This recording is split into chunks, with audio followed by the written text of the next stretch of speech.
It's Valentine's Day, and the word of the day is love. So, in our question series, I want us to ask one question today. What is love? Baby, don't hurt me no more. Baby, don't hurt me no more.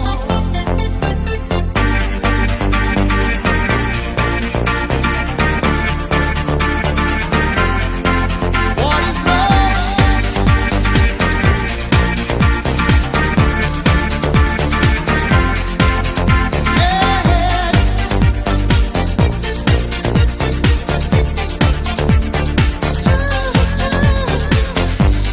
I don't know. Well, that was fun. So, today I really do want to talk about love and what it is. It's really hard to pin down. I love my boyfriend. I love my friends. I love my family. I love Taco Bell. I love telling bad dad jokes. I'd love to hang out with you, right? We use this word so often. And I really want us to look at it because it's a really crucial piece to the conversations that we have here all the time. We really do believe in the greatest commandment that we're supposed to love God with all our hearts, mind, soul, and strength, and love our neighbor as ourselves. We really do look at the Bible through that lens because we believe that's what Jesus was doing, right? So let's talk a little bit about love and what that might actually mean. And as you know, or as you might know, that there are, in several cultures, there are even words to kind of delineate specific kinds of love, like the love between a mother and a child, or the love between friends, and they have a different word that they use for those situations, right? And specifically, if you grew up in church or evangelical circles, you probably also heard about the Greek words for love, right? That was a really big piece of the evangelical conversation of recognizing God's agape love, right? And those are eros, which is kind of your erotic, intimate love between romantic partners. And then there was also phileo, which is more of a love between peers or someone who is your equal. They would say brotherly love, but we're trying to be a little more gender inclusive here. But then there's also storge, which is like the familial love between your mom and dad and kids, and that kind of familial affection. And then there's agape, which is kind of a more universal kind of love that really connotes a sense of self-giving, right? It's the thing when you think of others maybe more highly than yourself. But those are all ways of categorizing love and as who it's between and who's experiencing the love. But I don't necessarily think that's always the best way to think about love. And so I wanted to do a little deep dive into what does science say about love. And I found a few things that I think are super helpful for our conversation today. And so I'm going to share those with you. So science right now kind of theorizes, and this is all theory, and what is science anyways, but you get where I'm going, that love is made up of three key components. There's lust, there's attraction, and there's attachment, right?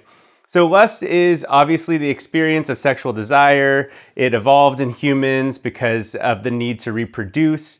And when you're experiencing lust, it's that kind of waking up, that desire to reproduce and carry on our genes. And it produces estrogen and testosterone, and all of us, we all have both of those hormones inside of us. So that's what lust is. Not to be confused with one of the 7 deadly sins. That's not the conversation we're having today. But there's also the next one is attraction. And attraction is kind of what happens when we experience that honeymoon period, right?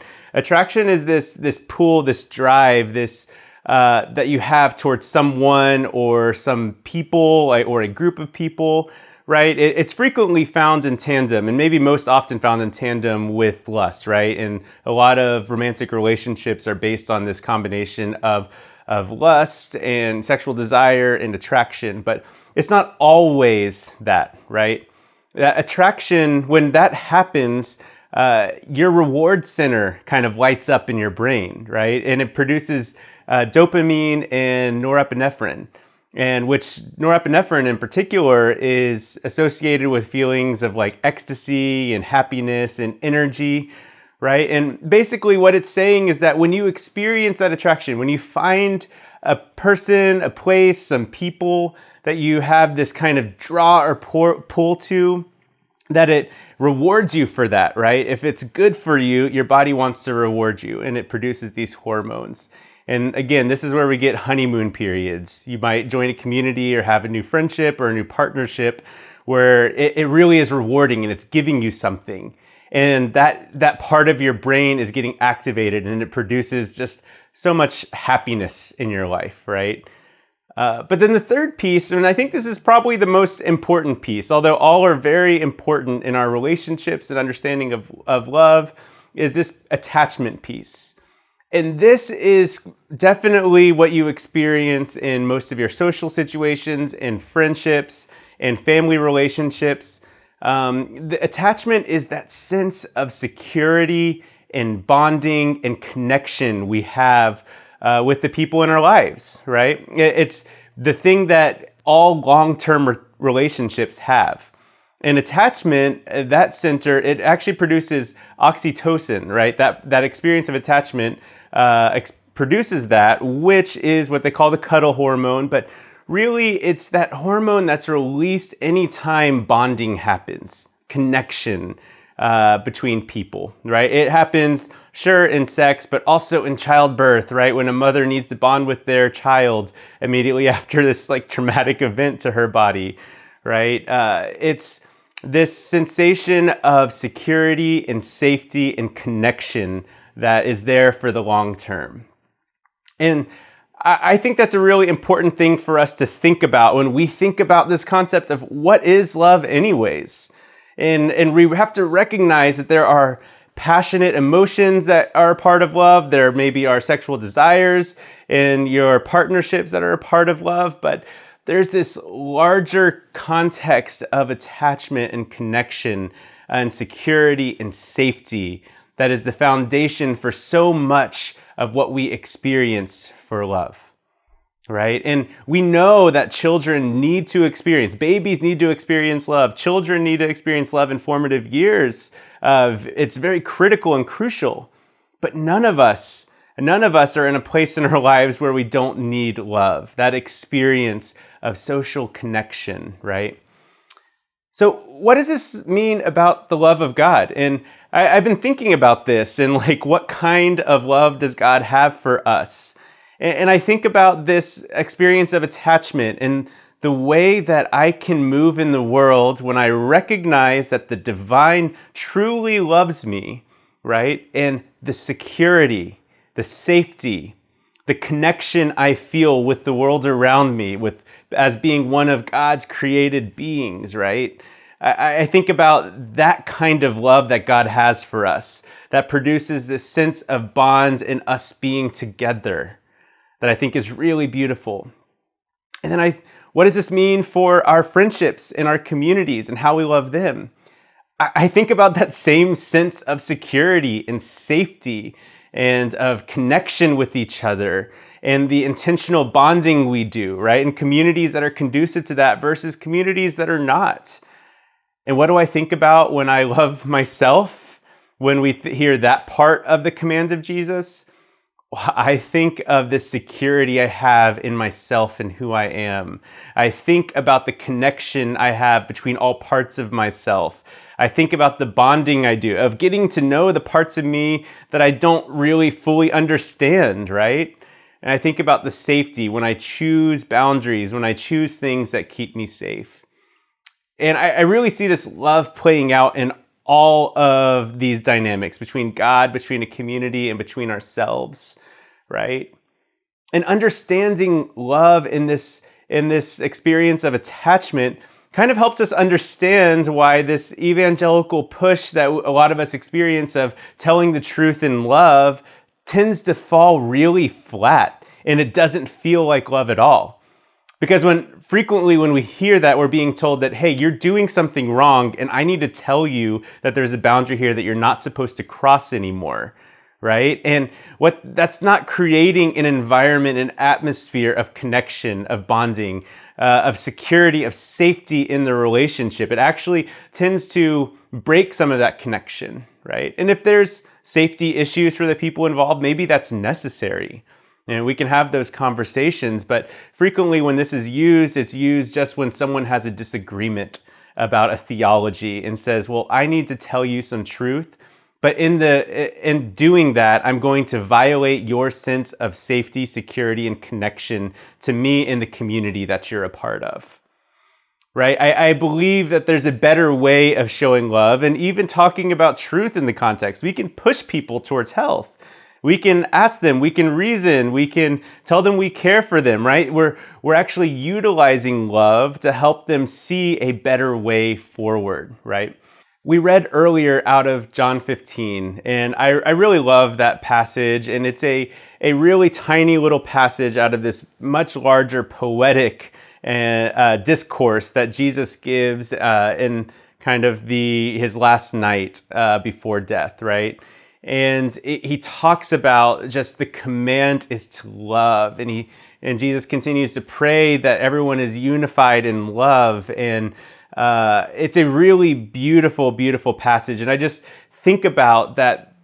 The last night Jesus spent on earth, he spent so much time talking about this concept of connection and security and unity and love. It's really extraordinary that he was trying to build the community that would be able to withstand all of the trials and tribulations that they would experience moving forward in their ministry. So this is what we're doing today. We're just taking a closer look at this concept of love and love of God and experiencing God's love for us. We're taking a look and saying, gosh, do I really experience that kind of safety and security with my relationship with the divine? And if not, that's fine. But maybe there are things you can do to build into that kind of way of moving into the world. We're also talking about that in our community of how do we love each other? How do we have the conversations we need to have to become people who are safe and secure, that bond intentionally with each other, that build connection and trust, and produce these hormones that actually are really helpful, that make us happy, that make us energetic, that make us feel connected and committed to each other. Maybe you need to ask that question about your partner if you have a partner. What are the ways that I can increase how they experience my love and the security of my love, right? I keep thinking, you can tell when somebody moves in the world knowing that they are truly loved by, whether it's by God or by the people in their life or by themselves. They just move different. They're able to kind of navigate difficult situations. They react different because they understand that they are loved. And I believe that's available to all of us. I truly do. I believe the good news tells us that God actually has that kind of love for us, and that we can experience that security, that safety, that connection, and that long-term commitment that God is with us forever, right? That God will continue to endure with us through unconditionally, right? And I believe that's available to us in our communities, that we can actually build a community that provides that space for each other as well. And when we actually experience that love and we realize that love and we make that love, we put it to work in our community, or put it to work in our lives, that we're going to move different. And it's going to move us along in our own journeys of healing, of growth, and of transformation. I keep thinking about how Richard Rohr talks so frequently that some of the only ways to transform are through suffering, prayer, or love. Great love can transform us in a very similar way that suffering transforms us. And whenever I have the opportunity to step into more love and be transformed by it, I want to take that opportunity. So let's have that conversation about love today. What's one way that you can show love to somebody in your life? Whether that's a partner, whether that's yourself, whether that's God, whether that's this community or a different friendship or an acquaintance. How can we show love to our neighbor, our stranger, our enemy, our friend a little better this week? Thank you for joining us. Follow us on Instagram at New Abbey NoHo. And if you're interested in giving to New Abbey NoHo, feel free to head over to www.newabbey.org/generosity. Be sure to scroll down to the North Hollywood Fund. Thank you, and have a blessed week.